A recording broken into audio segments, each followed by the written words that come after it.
PMC ध्यान नेपाल के इस मंच पर आप सभी ध्यानी मित्रों का हृदय से बहुत बहुत स्वागत करती हूँ। सभी को मेरा आत्मवंदन।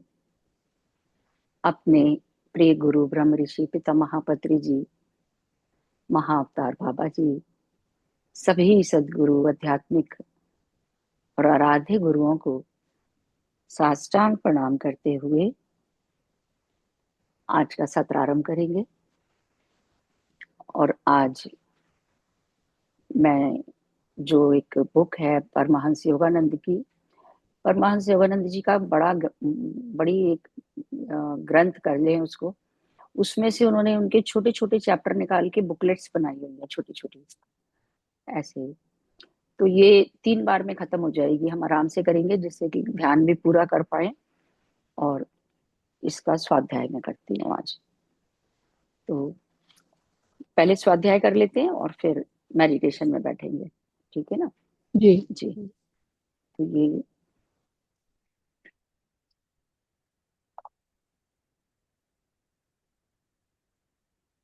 ईश्वर से वार्तालाप की विधि, how can you talk with God. तो परमहंस योगानंद जी के बारे में तो हम सभी जानते हैं कि जो महाअवतार बाबा जी की गुरु परंपरा के साथ जुड़े हुए हैं, और इन्होंने अमेरिका में जाकर ध्यान का प्रचार प्रसार किया, जो उनके सब गुरुओं से उन्हें आदेश मिला था। और ये योगदास सत्संग सोसाइटी ऑफ इंडिया और सेल्फ रियलाइजेशन फेलोशिप इन्होंने शुरू किया था, उसके ये फाउंडर हैं। और आजकल इनकी गतिविधियों का मुझे पता चलता है, हमारे ही जो ग्रुप की ही कहेंगे हम उसको, इशिका, उसने उससे मुझे बहुत अच्छी जानकारी मिलती रहती है। तो बड़ी अच्छा लगता है सुन के, ये सचमुच बहुत शांतिप्रद जगह है। तो इसमें एक ये भी दिया हुआ है, श्री श्री परमहंस योगानंद जी की आध्यात्मिक विरासत।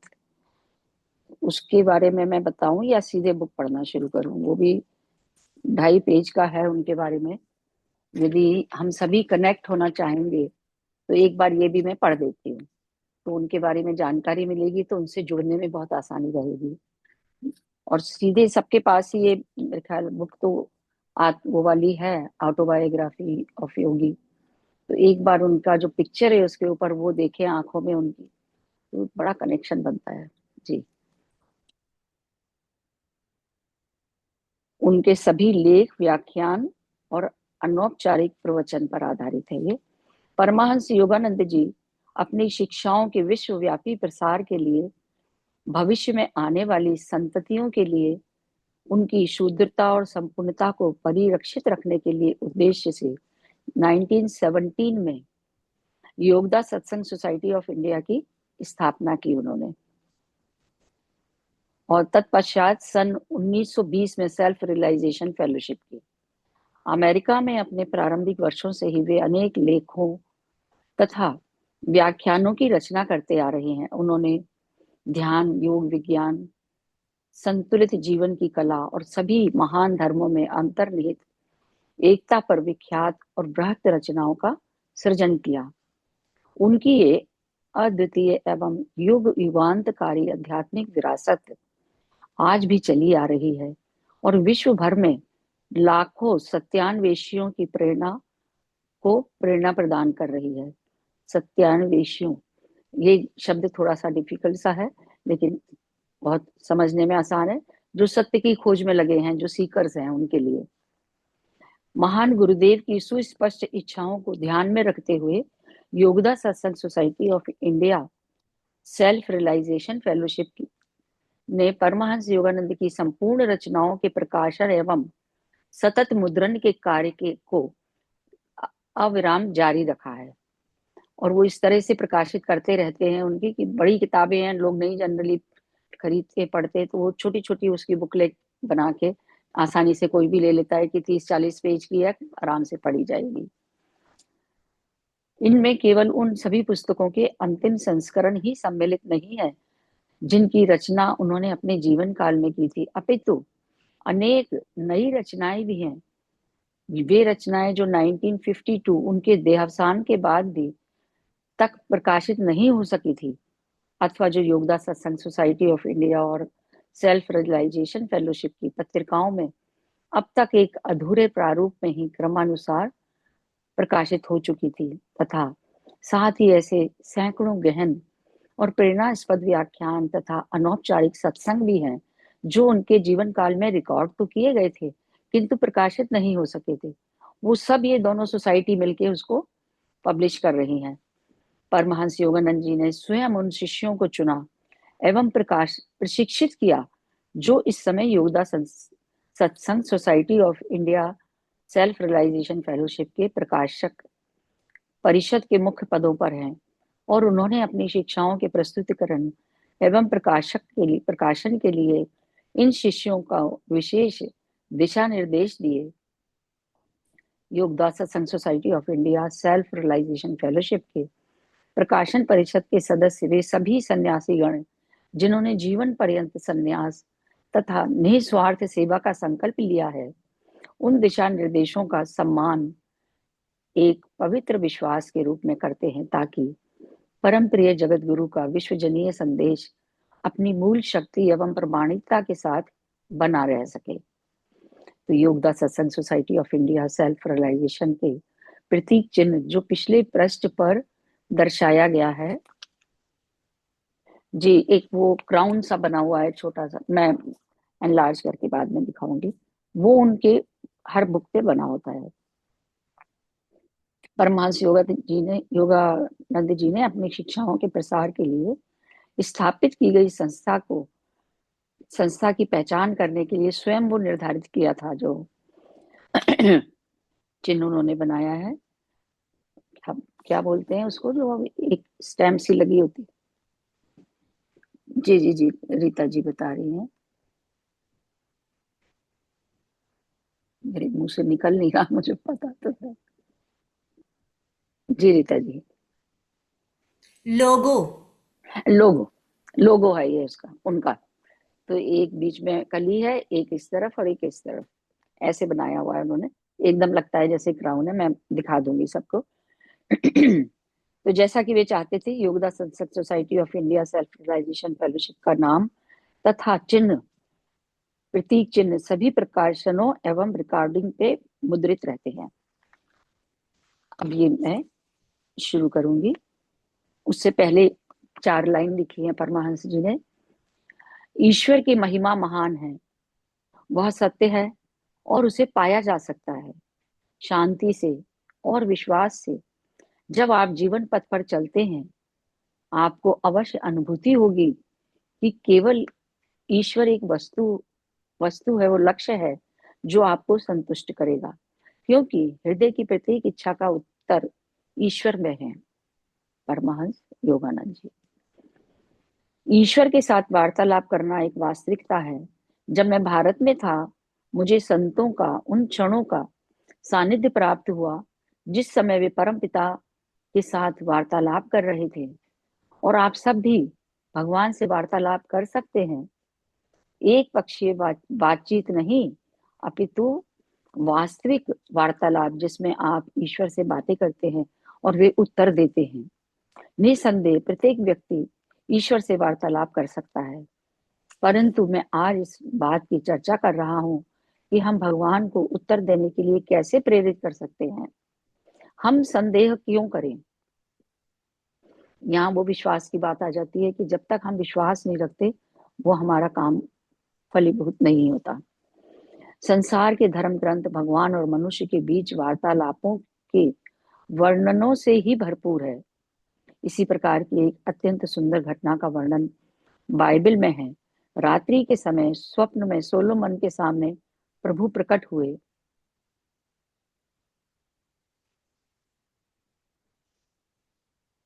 और प्रभु ने कहा, मांग, मैं तुझे क्या दूं? तो सोलोमन ने कहा, आप इसलिए अपने सेवक को एक विवेकपूर्ण हृदय प्रदान कीजिए। फिर ईश्वर ने उससे कहा, क्योंकि तूने केवल ये मांगा है और अपने लिए दीर्घायु धन आदि नहीं मांगा, ना ही अपने शत्रुओं का जीवन मांगा है, परंतु न्याय के लिए अपने लिए केवल विवेक ही मांगा है। देख, मैंने तेरे कहे अनुसार ही किया है, और देख, मैंने तुझे एक विवेकशील और उदार हृदय दिया है, और मैंने तुझे वो भी दे दिया जो तूने मांगा नहीं, धन और सम्मान दोनों। डेविड ने भी कई बार भगवान के साथ वार्तालाप किया और उनसे सांसारिक विषयों पर भी विचार विमर्श किया। और डेविड ने ईश्वर से पूछा, क्या मैं फिलिस्तीनियों पर आक्रमण करूं, और क्या तुम उन्हें मेरे अधीन कर दोगे? और ईश्वर ने उससे कहा, आक्रमण कर दो, क्योंकि मैं उनको तुम्हारे हाथ सौंप दूंगा। ईश्वर केवल प्रेम से ही प्रभावित होते हैं। इन्होंने नाम दिए हुए हैं हर चैप्टर को। सामान्य मनुष्य केवल अपने मन से ही ईश्वर से प्रार्थना करता है, ना कि अपने हृदय की पूर्ण आतुरता के साथ। ऐसी प्रार्थनाएं भगवान का उत्तर लाने में अति असमर्थ हैं। परमात्मा से हमें आत्मविश्वास से और ऐसी निकटता की भावना से बातचीत करनी चाहिए, जैसे हम अपने माँ बाप के साथ, माता पिता के साथ करते हैं। ईश्वर से हमारा संबंध केवल अप्रतिबंधित प्रेम का ही होना चाहिए, अन्य किसी संबंध से नहीं। अधिक परमात्मा से जगन माता के रूप में हम अधिकार पूर्ण तथा स्वाभाविक ढंग से उत्तर की मांग कर सकते हैं। ईश्वर इस प्रकार की विनती को स्वीकार करने के लिए विवश हो जाते हैं, क्योंकि माता का सार ही अपने बच्चे के अपने बच्चे से प्रेम और क्षमा है, चाहे वो कितना भी महापापी क्यों ना हो। माता व बच्चे के बीच के संबंध ईश्वर द्वारा प्रदान किए गए मानवीय प्रेम का अत्यधिक सुंदर रूप है। जैसा कि हमने जाना था, ऑटोबायोग्राफी के अंदर जगन माता से बातचीत करते थे वो। ईश्वर की एक निश्चित धारणा जैसे जगन माता के रूप में अनिवार्य है, अन्यथा कोई स्पष्ट उत्तर नहीं पा सकता। और प्रभु से उत्तर पाने की मांग दृढ़ होनी चाहिए। अंधविश्वासी प्रार्थना पर्याप्त नहीं है। यदि आप दृढ़ निश्चय कर लें कि ईश्वर मुझसे अवश्य वार्तालाप करेंगे, और आप कोई शंका मन में नहीं लाते, तो चाहे कितने भी वर्षों तक ईश्वर आपको उत्तर ना दें, यदि आप उन पर पूर्ण विश्वास रखें, तो एक दिन वे आपको अवश्य उत्तर देंगे। मैंने योगी कथामृत में अनेक अवसरों पर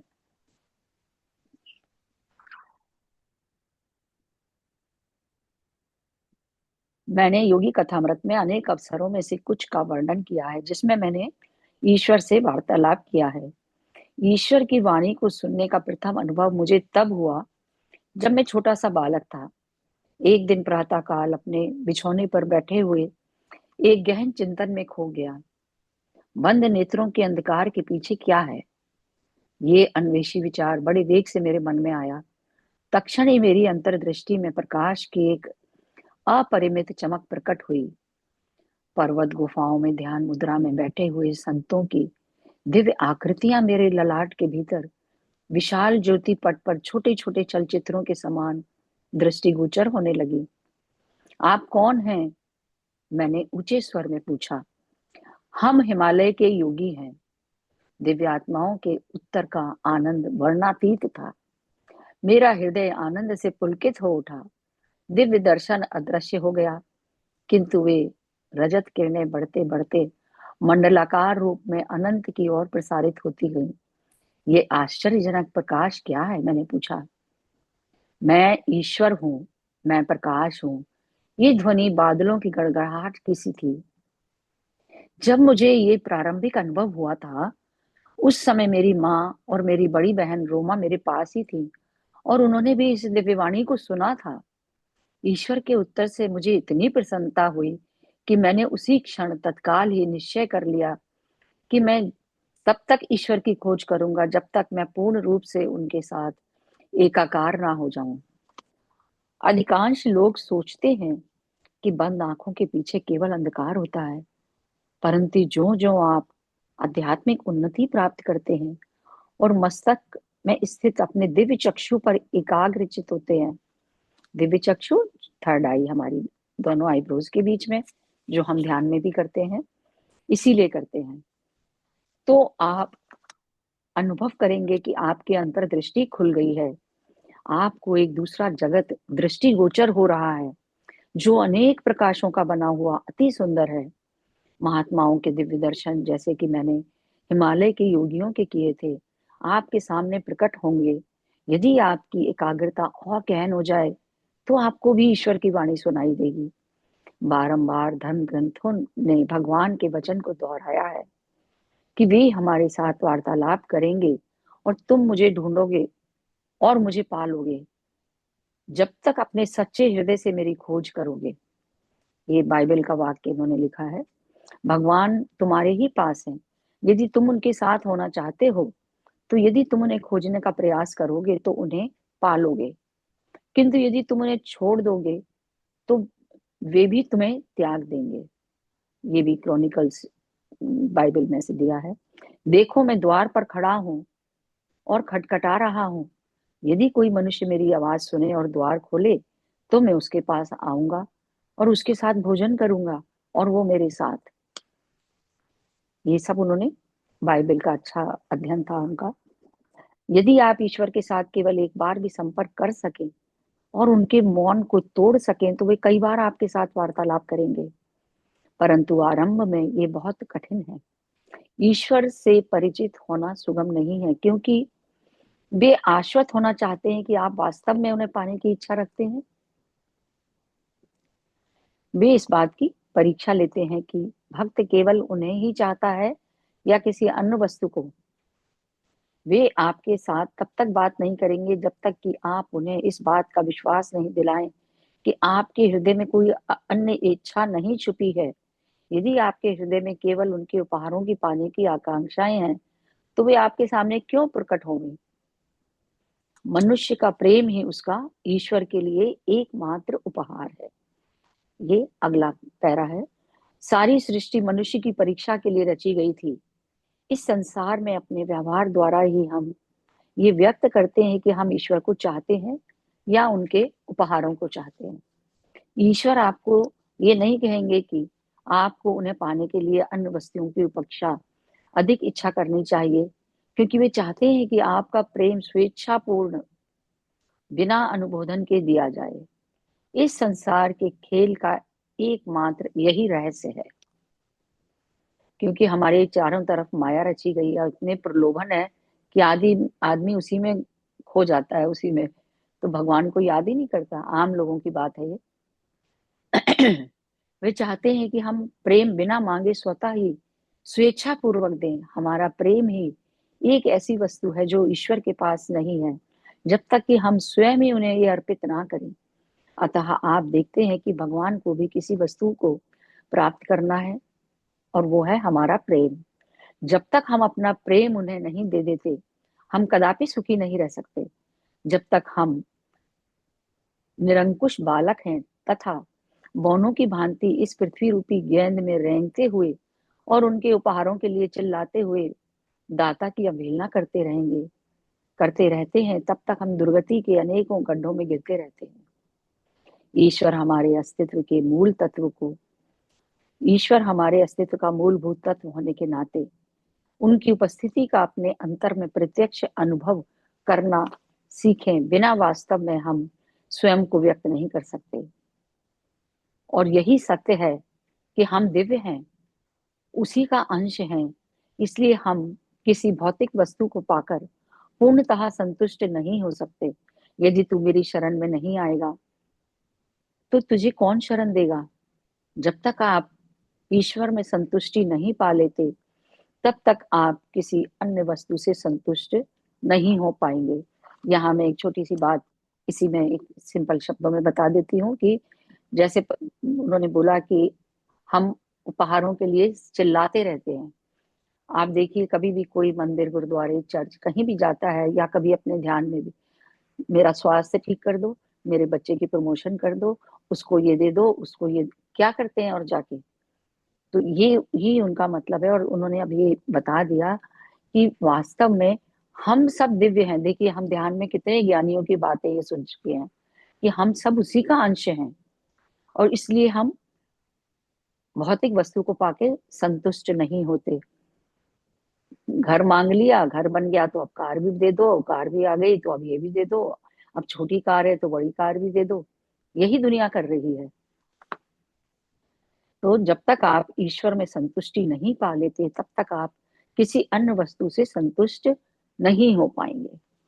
तो ये सब चीजें हम लोग अनुभव कर रहे हैं ध्यान में। अगला है, ईश्वर साकार है या निराकार? क्या ईश्वर साकार है या निराकार? इस विषय पर थोड़ी सी चर्चा आपके साथ संपर्क स्थापित करने के प्रयासों में सहायता करेगी। बहुत से लोग ईश्वर को साकार मानना पसंद नहीं करते।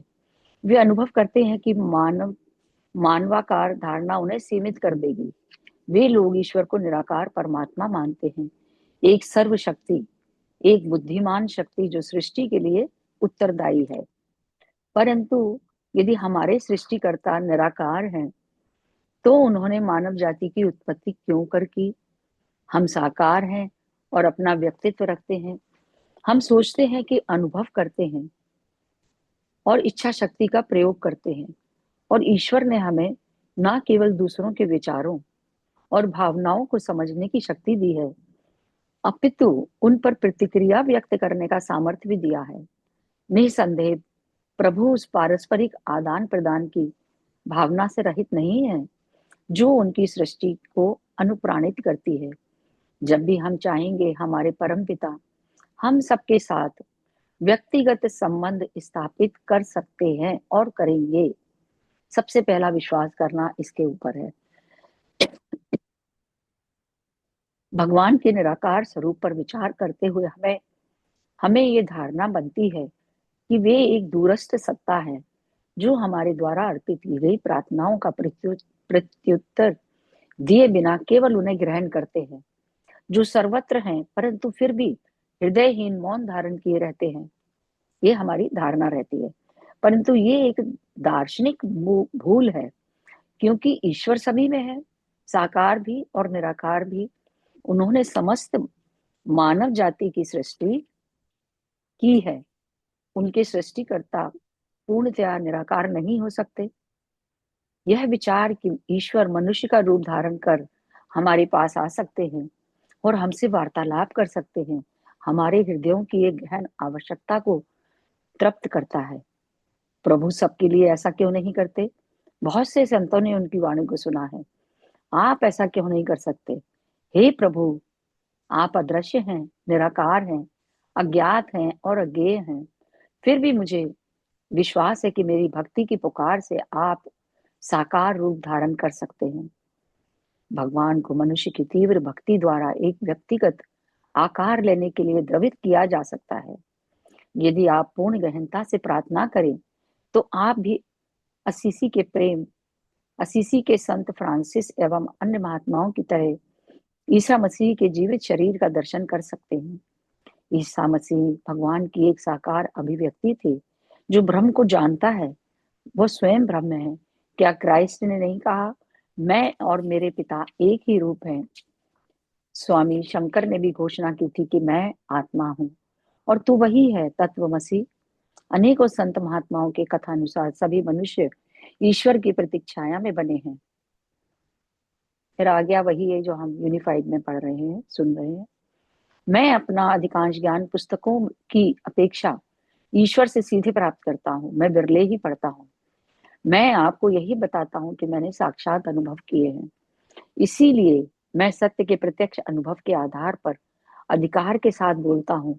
सारे संसार का मत इसके विरुद्ध हो सकता है, परंतु प्रत्यक्ष के प्रमाण को अंत में सदैव ही मान लिया जाएगा। एक पैरा और पढ़ लेती हूँ। ईश्वर की प्रतिछाया का अर्थ क्या है? बाइबल में हम पढ़ते हैं कि प्रभु ने अपनी प्रतिछाया में मनुष्य को बनाया है। किसी ने भी कभी पूरी तरह स्पष्ट नहीं किया कि किस प्रकार से मनुष्य की प्रतिछाया है। मनुष्य ईश्वर की प्रतिछाया है। ईश्वर परमात्मा है और मनुष्य भी अपने मूल भूत स्वरूप में परमात्मा ही है। यही बाइबल के परिच्छेद का मूल अर्थ है, परंतु इसकी अनेक अन्य सच्ची व्याख्याएं भी हैं। मनुष्य का समूचा शरीर और उसमें चेतना तथा गति ईश्वर का सूक्ष्म स्वरूप है। चेतना की सर्वज्ञता और सर्वव्यापकता विद्यमान है चेतना के अंदर। ये चेतना का गुण है और हम चेतना है, हमारा सत्य स्वरूप चेतना है, कॉन्शियसनेस है। आप तुरंत कल्पना कर सकते हैं कि आप ध्रुव तारे पर हैं अथवा मंगल ग्रह पर हैं। विचार में आप किसी अन्य वस्तु के मध्य कोई दूरी नहीं रह जाती। सभी का अनुभव है, होगा, ये जरूर है। हम जिस चीज को याद करते हैं वो हमारे सामने ही आ जाती है। उसके और हमारे बीच में हजारों करोड़ों मीलों का वास्ता हो। जैसे चांद को देखिए, जब हम चांद को देखते हैं वो हमारे सामने हमें दिखता है साक्षात। उसके बीच में हमारी कोई बाधा नहीं आती, सीधा चांद ही दिखता है। तो चेतना का अपना बोध है। मनुष्य में चेतना होने के कारण उसे भगवान की प्रतीक्षाया के रूप में बना हुआ कहा जा सकता है। चेतना का अपना बोध है, वो अपने अंतर्ज्ञान द्वारा अपने आप को अनुभव कराती है। भगवान को अपनी ब्रह्मांडीय चेतना द्वारा सृष्टि के प्रत्येक परमाणु में अपना बोध होता है। क्योंकि वे दोनों चिड़िया एक फार्दिंग में नहीं बेची गई। क्या उनके एक तुम्हारे पिता के जाने बिना पृथ्वी पर गिर सकी? जब फायरिंग करते हैं तो चिड़िया भी बिना परमात्मा की इच्छा के कुछ नहीं होता, ये मतलब हुआ इसका कि बिना तुम्हारे पिता के जाने पृथ्वी पर नहीं गिर सकी। ईश्वर में भी ईश चेतना की एक स्वाभाविक शक्ति है, यद्यपि बहुत कम लोग इसे विकसित कर पाते हैं। मनुष्य में इच्छा शक्ति भी है, जिसके द्वारा वह सृष्टिकर्ता की तरह तत्काल लोगों की सृष्टि कर सकता है, परंतु वो शक्ति जो उनके भीतर है बहुत कम लोग विकसित कर पाते हैं। पशु तर्क नहीं कर सकते, परंतु मानव कर सकता है। ईश्वर में जितने गुण हैं, चेतना, बुद्धि, इच्छा शक्ति, भावना, प्रेम, वे सभी मनुष्य में भी हैं। इन्हीं गुणों के कारण मनुष्य को ईश्वर की प्रतिछाया में बना हुआ कहा जा सकता है। तो आज हमने 14 पेज पढ़े हैं।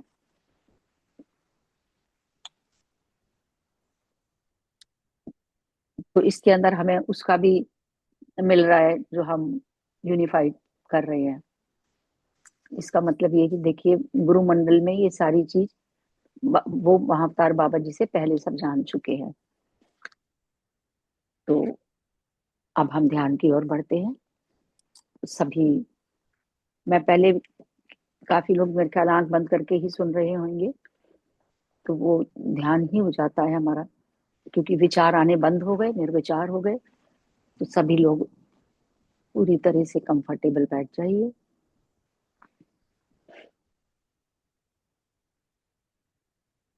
पूरा शरीर आरामदायक स्थिति में आता जा रहा है। सभी की आंखें बंद ही हैं। बहिर्जगत से अपने अंतर की ओर बढ़ते जा रहे हैं।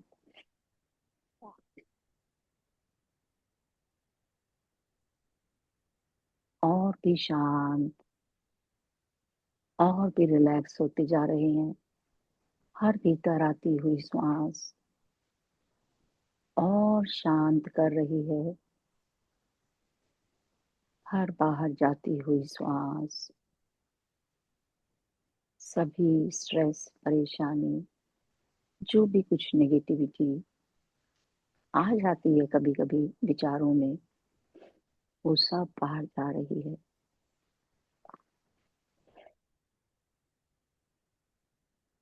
पूरी श्रद्धा और प्रेम के साथ एक आह्वान कर लेंगे हम। ब्रह्म ऋषि तथा महा की चेतना, महाअवतार बाबा जी की चेतना को समस्त गुरु मंडल, लाड़ी बाबा जी, जिन्हें करुणावतार कहा गया है, करुणावतार लाड़ी मास्टर जी, ज्ञान अवतार परम गुरुदेव श्री युक्तेश्वर जी, और प्रेम अवतार श्री परमहंस योगानंद जी, समस्त गुरुओं का, दिव्य संतों का आवाहन कर ले। ब्रह्मांड की सभी दिव्य ईश्वरीय शक्तियों का, सभी दिव्य शक्तियों का अनेकों एस्ट्रल मास्टर्स, जब हम ध्यान में बैठ जाते हैं तो अनेकों अदृश्य शक्तियां हमारे चारों ओर जुड़ने लगती हैं। एंजल्स, आर्कएंजल्स, जिन्हें हम नेकेड आईज से देख नहीं सकते, अनुभव कर सकते हैं, और भी शांत होते जा रहे हैं, और भी शांत। पूरी जागरूकता अपनी श्वासों पर बनाकर रखें। धीरे धीरे निर्विचार स्थिति में आते जा रहे हैं।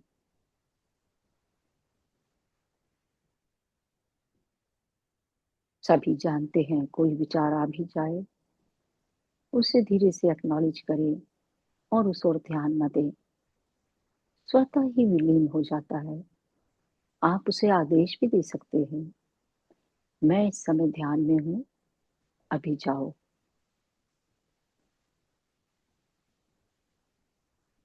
बस अपनी दृष्टि को दोनों आईब्रोज के बीच स्थिर कर लें और भीतर की ओर जाते जाएं। एक जगह दृष्टि को जब हम स्थिर कर लेते हैं तो ऐसा लगता है जैसे कोई सुरंग बनती जा रही है, और भीतर और भीतर,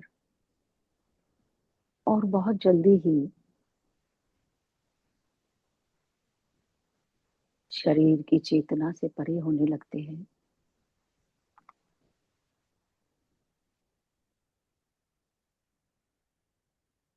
I am not the body, I am not the mind. Mind में ही हमारी सब चीजें आ जाती हैं।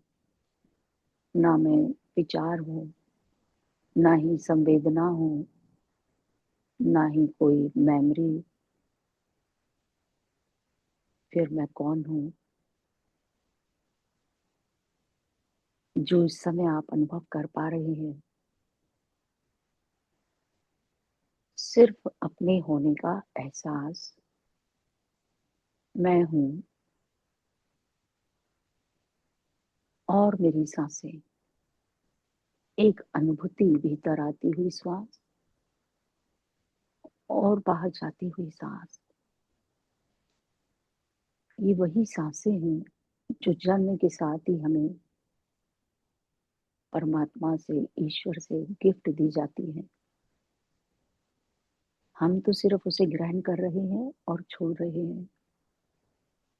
देने वाली दिव्य शक्ति, जो हमारा निर्माता है, परमात्मा है, और वो सांसें हमें जिला रही हैं, चला रही हैं, पल पल।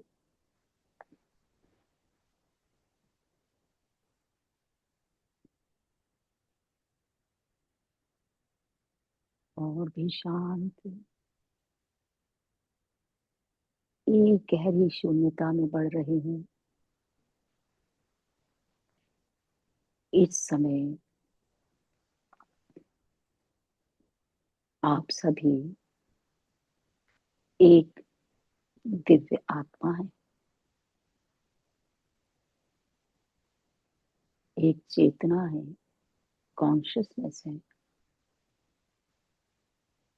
उस सुपर कॉन्शियसनेस, उस परमात्मा का अंश, और वही गुण जो परमात्मा में है,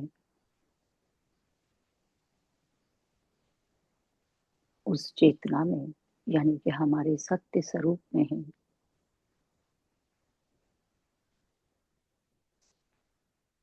शाश्वत। मृत्यु तो शरीर की होती है, चेतना की कभी मृत्यु नहीं है। शाश्वत है, हमेशा के लिए, सर्वव्यापी, अजर अमर।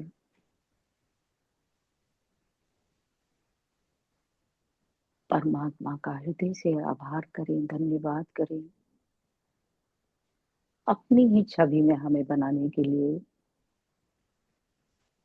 और अपने ही गुणों से हमें अलंकृत करने के लिए बस हमें क्या करना है,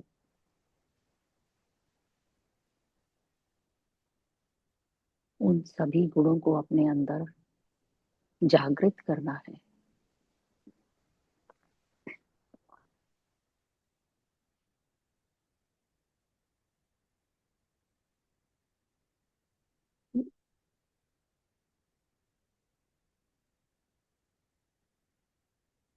पूरी तरह से उस परम शून्यता को अनुभव करते जा रहे हैं।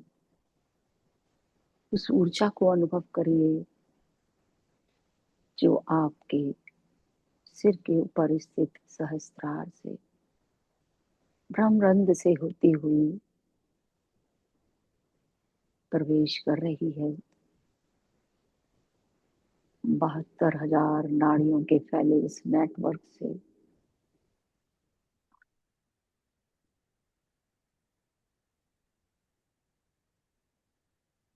और इस जीवनी शक्ति में, इस प्राण शक्ति में वो पोटेंशियल है जो हमारे शरीर के एक एक अंग, एक एक टिश्यू, एक एक कोशिका से उस अंधकार को यानी कि नेगेटिविटी को बाहर कर स्वयं स्थान ले लेता है। जैसा कि पत्री जी ने भी बताया कि हम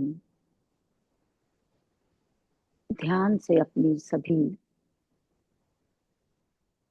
व्याधियों को, चाहे वो मानसिक हैं, शारीरिक हैं, भावनात्मक हैं, सभी को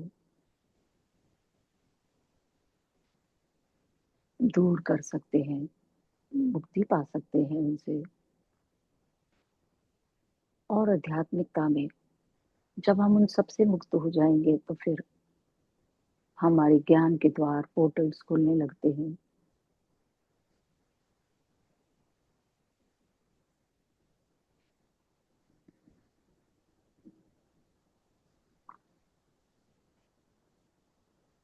जो भी हम ज्ञान लेते हैं,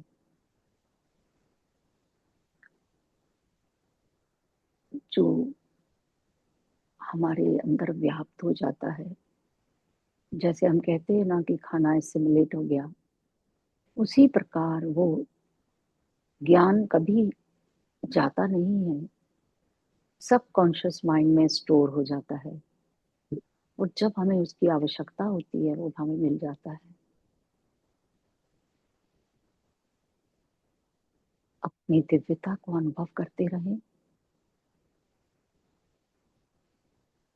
और अपने अंतर की गहराइयों में अपनी सांसों से एकाकार होते हुए एक मस्त नदी की तरह बह जाएं। नदी भी नहीं देखती कंकड़ पत्थर पहाड़, आगे की ओर बढ़ती रहती है समुद्र से मिलने के लिए। इसी प्रकार हमें भी अपने परम पिता परमात्मा, उस महाचेतना में विलीन होना है।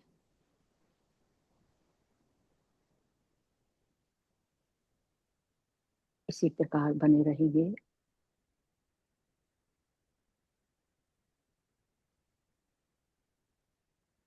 पूरे विश्वास और समर्पण के साथ अपनी दिव्यता को अनुभव करते जाएंगे।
त्वमेव माता च पिता त्वमेव त्वमेव बन्धुश्च सखा त्वमेव त्वमेव विद्या द्रविणं त्वमेव त्वमेव सर्वं मम देवदेवं त्वमेव सर्वं मम देवदेवम्।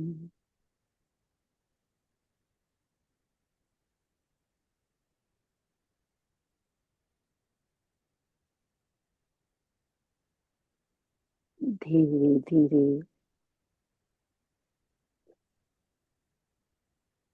ध्यान से बाहर आने का प्रयास करेंगे। अपनी संपूर्ण कृतज्ञता अर्पित करते हैं, ग्रेटिट्यूड करेंगे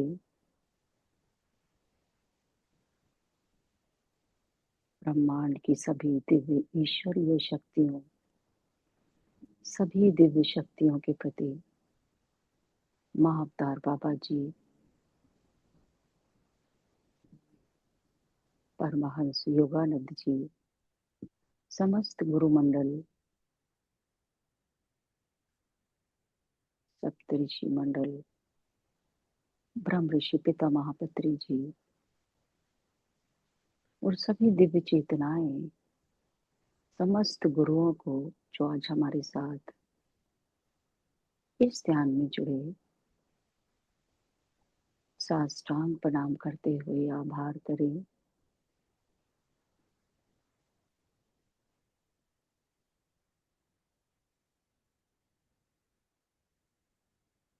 अपने माता पिता का धन्यवाद करेंगे और अपने इस भौतिक शरीर का, जिसकी वजह से हम ध्यान भी कर पा रहे हैं और जिसमें मेरी आत्मा वास करती है,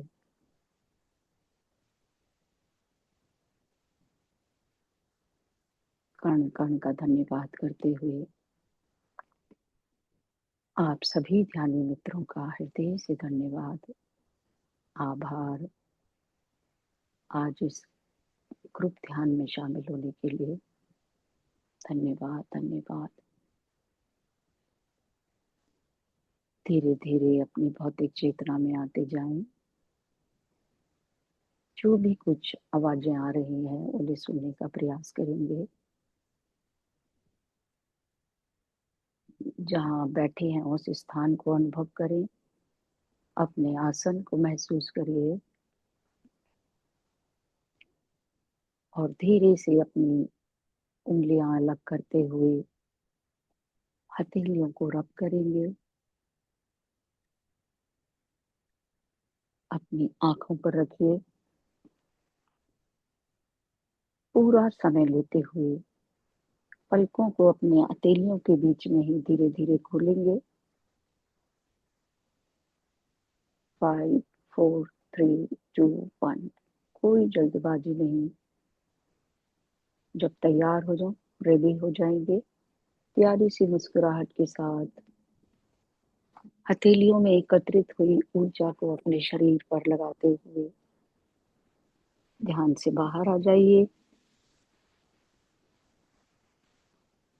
thank you thank you thank you so much. सर्वे भवन्तु सुखिनः, सर्वे सन्तु निरामया, सर्वे भद्राणि पश्यन्तु मा कश्चित् दुःखात्।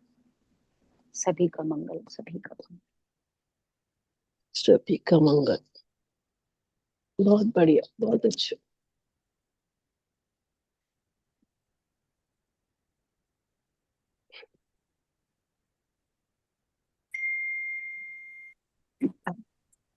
Thank you thank you thank you ma'am. Thank you ji, thank you बहुत बढ़िया। बहुत अच्छा लगा आज ज्ञान। Thank you so much. Thank you ji. Thank you Santosh ji, thank you. आंखें नहीं खुल रही। आप सबका बहुत बहुत आभार।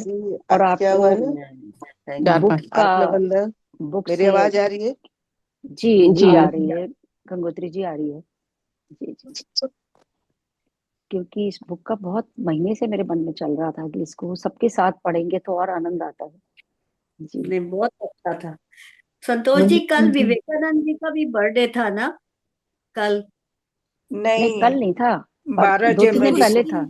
12 जनवरी को कुछ था। दिन हो गए, हाँ 12 को था। मैंने देखा था 12 हाँ 12 12 जनवरी जनवरी, को था उनका हाँ बर्थडे। पिछले हफ्ते था। हाँ, अच्छा, मैंने कल मैसेज कोई देखे तो मेरे को ध्यान आया। अच्छा, 12 बहुत का था। जी जी। जी